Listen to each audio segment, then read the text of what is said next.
પાક સહાય માટે બનાસકાંઠાના ખેડૂતોને પડી રહી છે હાલાકી। સર્વર ડાઉન રહેતા ઓનલાઈન પોર્ટલમાં ફોર્મ નથી ભરાઈ રહ્યા।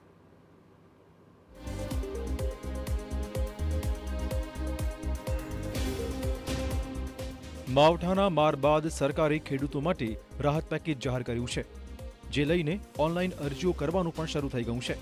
સહાય મેળવવા માટે ખેડૂતો VCE ઓનલાઈન ફોર્મ ભરીને નોંધણી કરાવી રહ્યા છે, પરંતુ બનાસકાંઠામાં સર્વરમાં ખામી આવતા ફોર્મ ભરવામાં તકલીફો છે।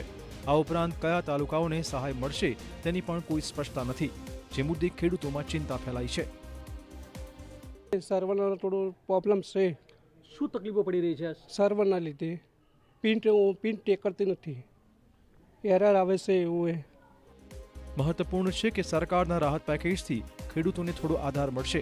ખેડૂતો સહાયની આશામાં બેઠા હતા, પરંતુ 15 દિવસ માટે ખુલ્લા મુકાયેલા પોર્ટલમાં સર્વર ડાઉન રહેતા ફોર્મ ભરવામાં તકલીફો પડી રહી છે, જેનું સમાધાન આવે તેવી ખેડૂતોની માંગણી છે।